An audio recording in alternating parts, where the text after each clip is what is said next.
Hello Capricorn, welcome to the Plaid Sheep Oracle. You have a very sweet message today, a kind of gentle message.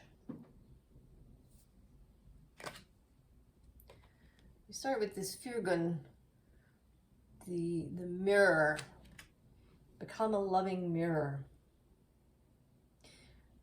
The Aries reading had a card from this deck where the sacral chakra was emphasized, and in your case it is the heart chakra, and actually also a little bit of the solar plexus as well, this place of will and what that really means and what relationship we have to the idea of will, of willing something. Do we see that as an expansive, beautiful thing, or does will sound a little scary? Does somebody, right, somebody being willful, somebody, asserting their will over somebody else? What is your relationship with the concept of will? Certainly Capricorn is associated with it, with the doingness, right? It's a cardinal sign. Saturn is the host and Mars as an honored guest in Capricorn. There's the earthiness of it. Capricorn as a doer. But I was thinking this morning that I'm becoming a kind of connoisseur of resistance, of really seeing and tasting and perceiving subtle, more and more subtle signs or actions or words or ideas that are resistant to aligning with an expansive source.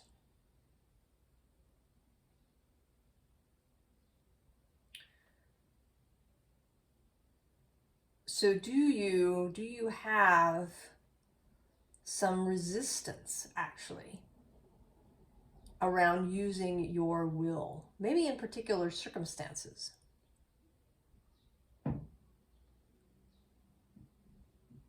Maybe mostly when it has to do with other people, when other people are involved. That you hesitate, that you hold yourself back. Because you learn somewhere along the way that to assert, right, that will is about asserting. And that if you use your will, somebody else will suffer in some way. And one can think of many scenarios that would occur in a child's life where you could learn such a lesson.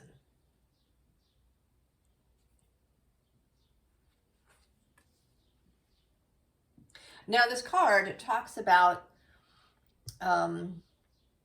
being happy for other people. So being a loving mirror, mirroring joy back to people, rather than being bitter or envious. But I think that it's not quite so much about that as it is about combining the heart and solar plexus chakra, allowing them to work together toward a loving will. Because we start here with this Three of Cups. Other people. People that you have contact with, friends, family, siblings, particularly below it is this Six of Cups.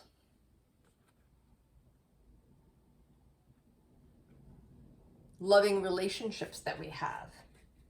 Now below these cards, there's a little sort of story that unfolds.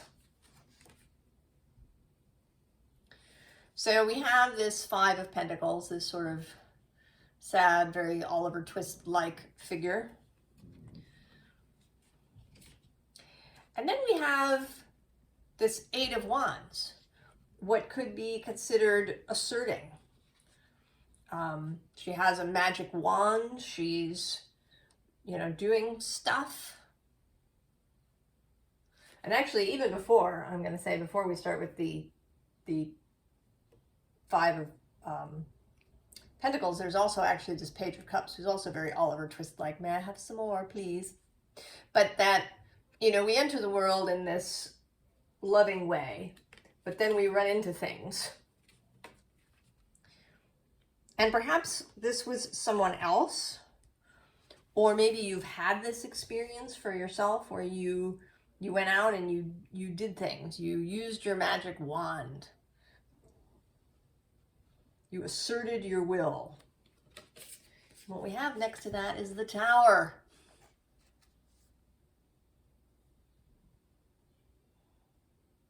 Was there some sort of nasty result? Either because someone in your household kind of just did what they wanted, right? That's really, when we think about will or willfulness, it's doing just what we want. Right? The terrible twos, the 2-year-old who is learning to assert their will. And often, right, we break that will in the 2-year-old.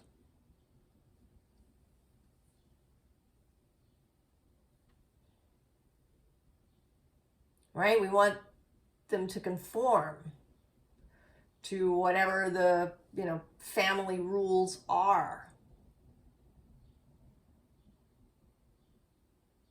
And there is a difference between simply allowing everything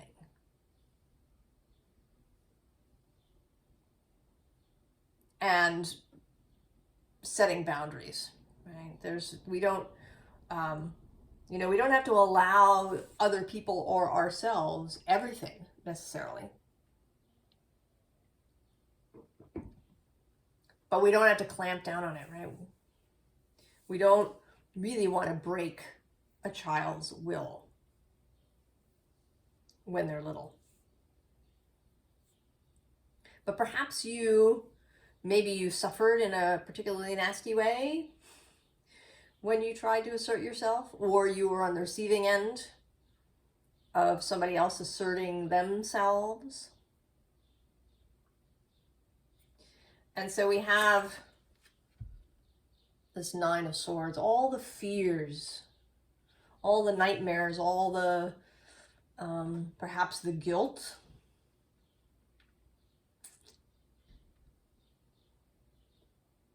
When we've hurt somebody, or when we think we've hurt somebody,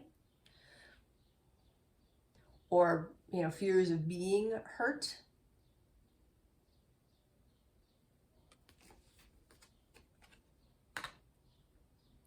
But this is not the only way. The bottom of the deck is the Six of Swords. The change of thoughts, the transition from this Nine of Swords space. All right, this is 6 number 2.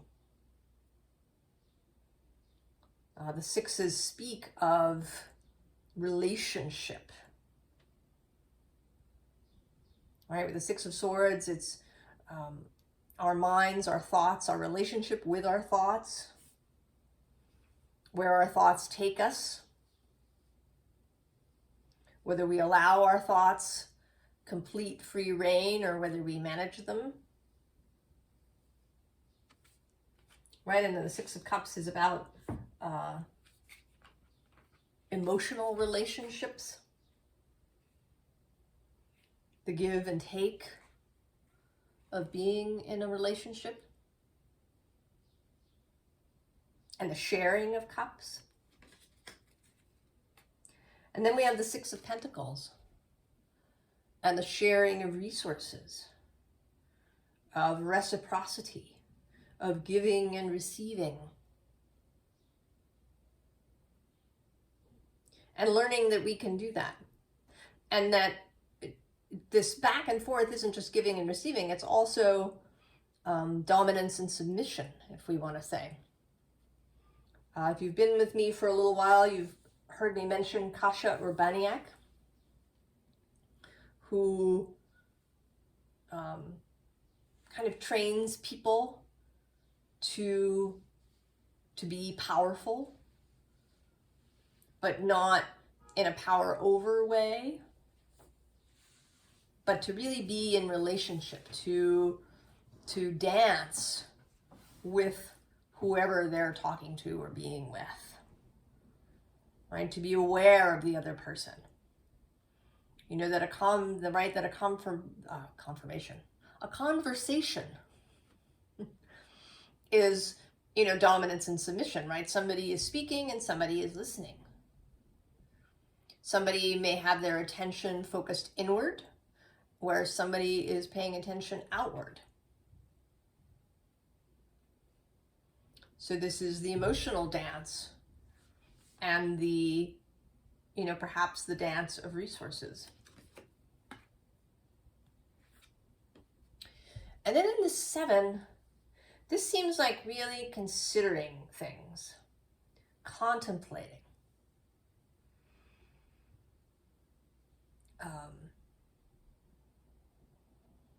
Meditating on these ideas of what it means to have will, to act in the world. And then after this consideration, after really thinking about it, after seeing that will isn't necessarily always a bad thing, we get judgment. It's like, aha moment. The aha moment about how to have a good, strong will that is not, you know, out to dominate others, or that doesn't shrink out of fear of harming someone else, or doesn't see other people taking action in the world, you know, going in and asking for a raise, going in and saying, no, I'm not going to work every weekend. I'm not going to stay late. I'm not going to answer my emails when I leave the office. Right? That is an assertion of will. Saying, these are things, this is what I will do and what I will not do.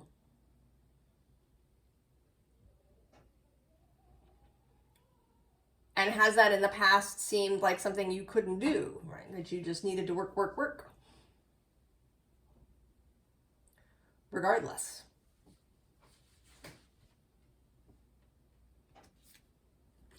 So then we have this, I'm sorry. And it says defenselessness, righting past wrongs, uprooting. If there is, you know, ways perhaps that you feel like maybe you've harmed others in the past by taking action, I think you want to think about whether that's really true.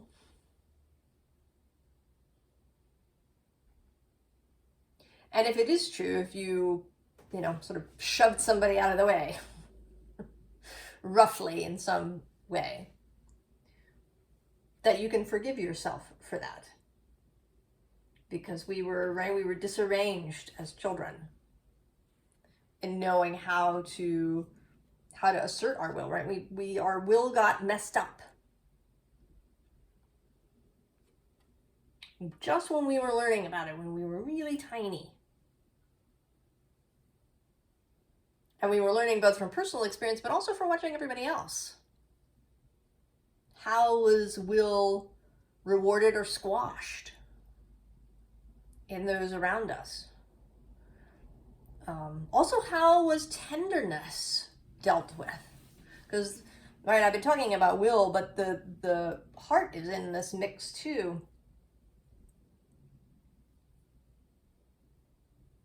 That's another wounding that can happen, a wounding to tenderness, to generosity, to openness. That can be wounded as well and get confused and distorted. Now, the bottom of the deck has this Birth Mysteries card. It says, what are you being called to create? And I sort of was seeing it that, right, that here these two figures are waiting for this baby to be born.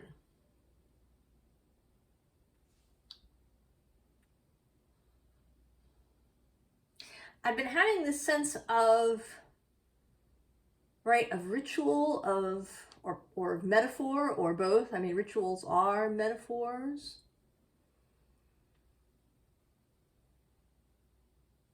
Right, spells are metaphors, symbols, a symbolic language. So that in this process of forgiveness for self, releasing, forgiving if that works for you, or releasing resentment, if that's a concept that works better. Sometimes we have to pass through that one before we get to forgiveness.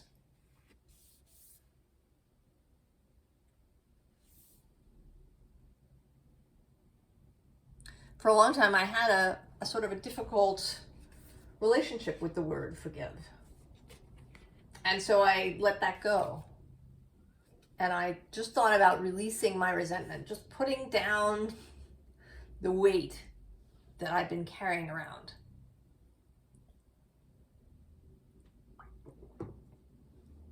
And over time of doing that, now the idea of forgiveness is much more open to me. And so below that we have surrender to the sweetness. There is a sweetness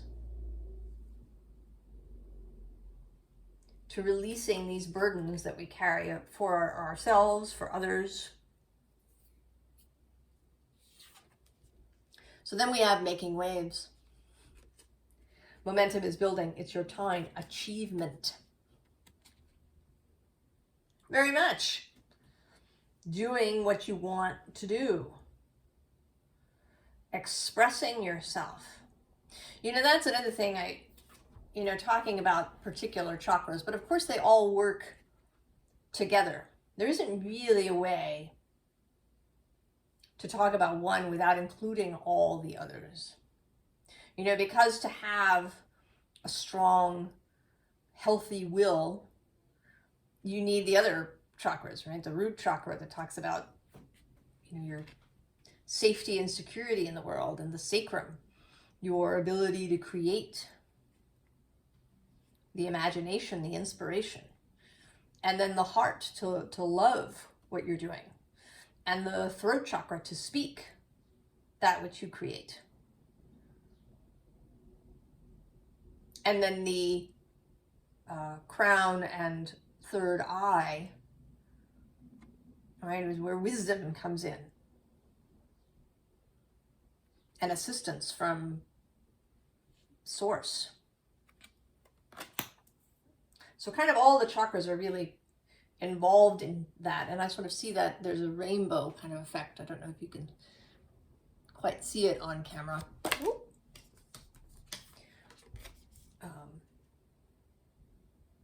But allowing all of these energies to work together.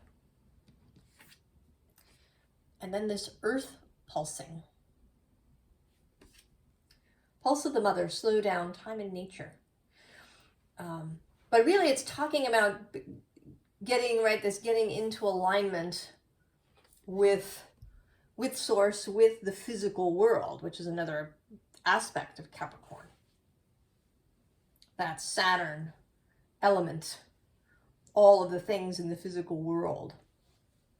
Because that's another way we can get distorted, right? We can have this kind of Gnostic idea that spirit is good and the mundane material world is bad. That, you kind of, it's an idea that you almost can't do anything good in as long as it involves material objects. Right? That money and stuff are just forever bad. And then we're just here to transcend those things. And if you had a lot of Capricorn energy and you got that teaching as a child, that would be very painful. Because you have such a strong connection to the physical world. It would feel like a self-rejection, I think.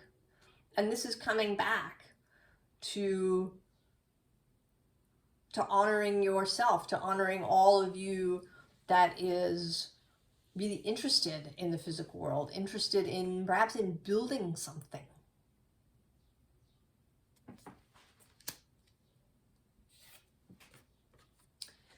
And then there's this thank you, gratitude, appreciating what's sustaining you. And I think that's always useful to appreciate. I actually prefer appreciating than gratitude. I think right in this idea of feeling the slightest sense of resistance, I feel like appreciation, where there's no string of any kind.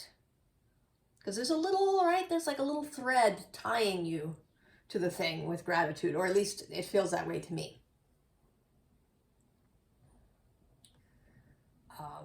You're thankful for this.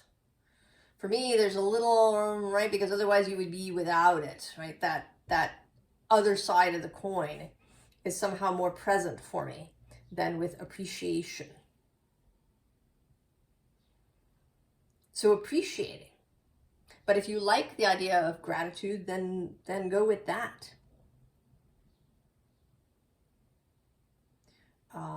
And that's not just thank yous, but compliments, right? Complimenting people, sort of spreading that joy, smiling at people when you pass them in the street, doing something spontaneous, right? Someone's struggling to get through a door, you just show up and hold it open for them, even if you're not going into the same building. All of these kinds of gestures of appreciation and of sharing. Then we have We the Hathors. Deep love, mother's milk, birth as portal. That in this process, you can be born again. This actually came up in another reading I just did. This idea of baptism. And we have that here. This card was in that reading. She's possibly submerged herself in water and is now rising up again.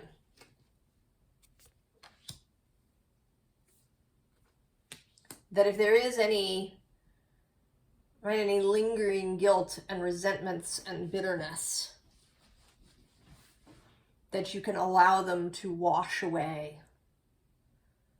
That you can allow yourself to be cleansed of those things.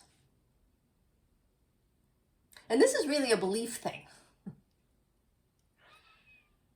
Right? That you need to believe that it is possible. That you can be cleansed of these things, that you don't have to carry them with you. And then finding a way maybe to symbolize that for yourself. And it could be immersion. It could be some ritual with a bath and salt or a shower. or something that you burn, or something that you dissolve. It might help you to give it to the earth, right? If you had a glass of water and you kind of ritually put, right, those guilt, the resentment, all of that stuff into the water, and let the earth convert it for you. However that works for you.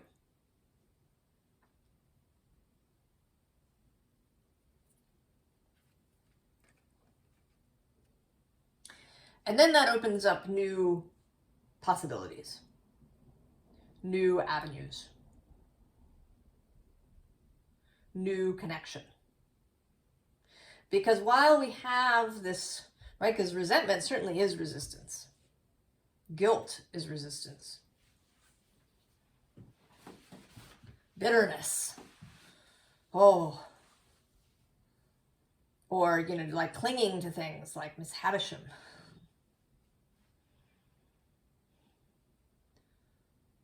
Holding on to things is resistance and can block information.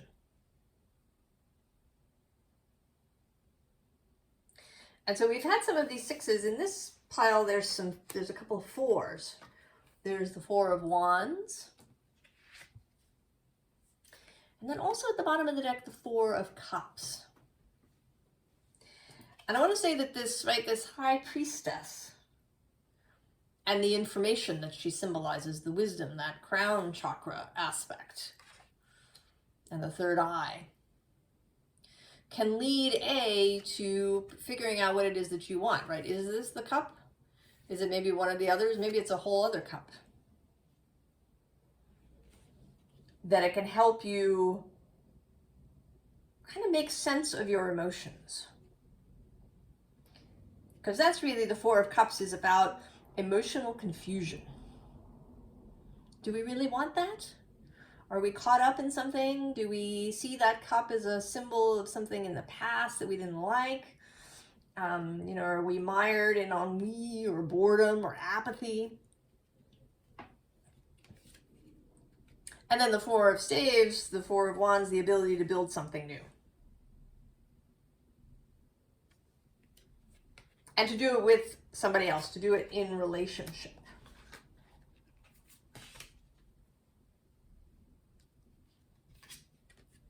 Nine of Sacred Circles, all the stuff. And followed by this Seven of Sacred Circles, the bounty, right? So mastery of the physical. Also of, I think, energetic resources as well. But really feeling, right? Really feeling stable, really feeling your Capricornness.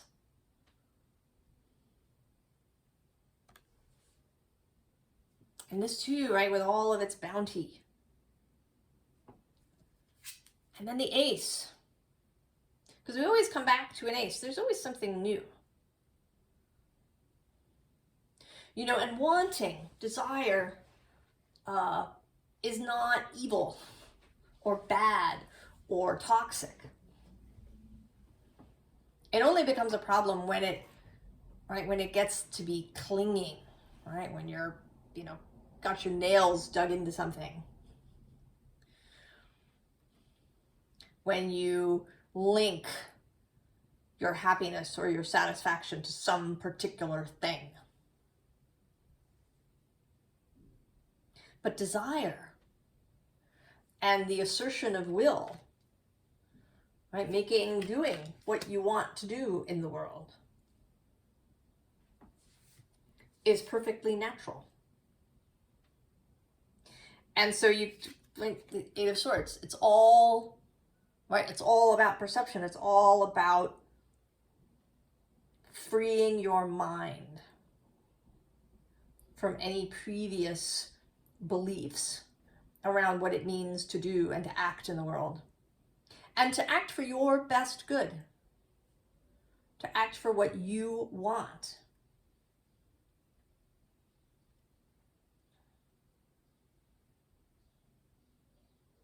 And that maybe, you know, maybe to act on behalf of others as well. These things are all intertwined.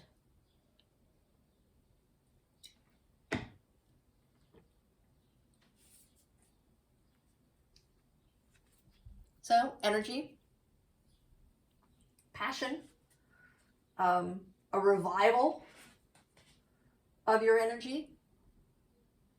The bottom of the deck is the Dragonfly of Change. And then doubling down on that, below this is the Phoenix with transmutation. You know, and this is something too, right? Things can be transmuted in that central chakra section.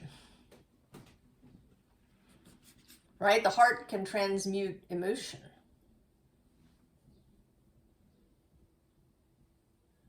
And the will can transmute physical things. Right? It can transmute life. And then the sacral chakra transmutes in an inspirational, creative way.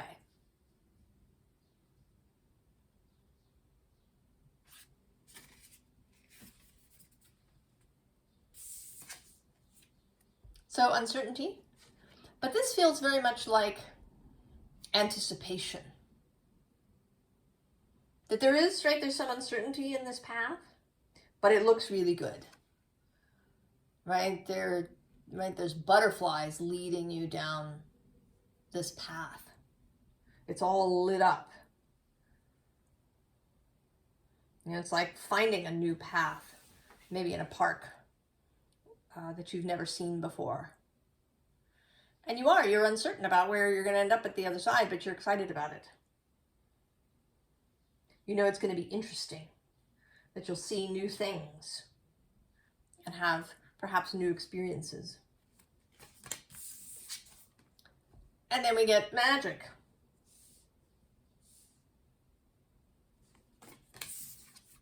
And expansion.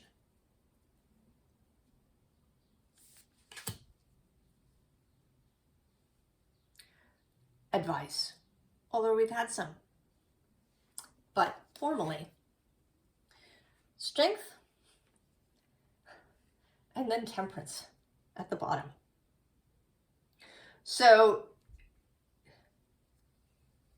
that that the solar plexus chakra wants to be healthy and vibrant. Right? A healthy will, a healthy ability to act in the world, a healthy ego. Right? The ego is not evil either. It can just get caught up. It can get mired. It can get a little derailed. And then that's what temperance is for. And the heart chakra, to remind us. Right? We are mindful of how our action may affect others. Now, we may decide to go forward anyway. It doesn't mean that we have to analyze every action and decide that nobody else will be affected in any way, because it's impossible. We'd be made crazy. Right? If you go in and you really ask for that promotion and you sell yourself in that way, you present yourself, I would be great at this job. Somebody else isn't going to get that job then, if you get it. So somebody else is affected. But do you do it in integrity? Do you do it because you really believe that this would be good for you and that you would be good for it? And also the other aspect of temperance, this moderation, is to moderate our tendency to judge ourselves or to judge others. Right? All the things in moderation. And then under the strength card is this little run of cards where we have the Three of Wands, vision. Then the Fool, with beginnings and starting something new. And then the Knight of Cups with introspection, passing it through the heart, right? That's the heart's offering here. You have an idea, you want to take action on it. You ask the heart, what do you think about this? Is this right? Is this moving in integrity? Is this moving from a best place? Is this moving from joy and expansion? And then the Ace of Wands. Actually, I'm going to go one further to the Two of Wands and planning, right? Joining up with somebody else. Because really that's what all of this is about, is relationship. And your sign lives opposite Cancer. And Cancer is certainly about relationships and the nurturing of relationships. And you come at it from a slightly different angle. You come as that supportive strength, the foundation that others can stand on and rely on. But in order to be that, you have to have a healthy will, a healthy relationship to action, a healthy relationship with your desires. So in the center, we have this Seven of Swords fox. And he's looking at this Eight of Wands coming in. So that brings us back to this Eight of Wands from the first deck.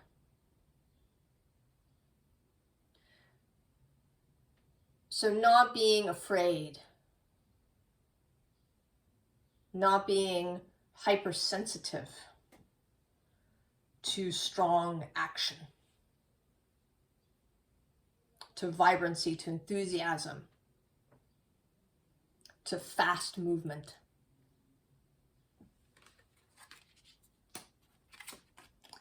And then with success, this is, it's another Leo card, right? We have this Leo element. And Leo sits not quite across from you in what's called quincunx.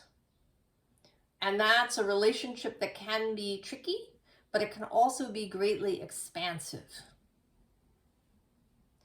So taking some of that Leo energy and doing it in a healthy way, right? It's not about self-aggrandizement or doing somebody else out of something, or, being dominant over everybody. It's not about power over, but to be powerful, to be expansive, to be loving, right? To be powerfully loving. Capricorn.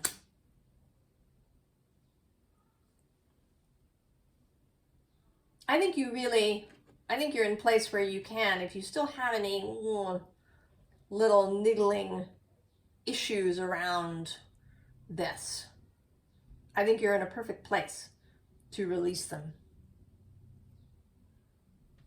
and to have a rebirth for yourself, right? To have this energy for yourself. I wish you the very, very best, Capricorn, and I'll see you next time. So long.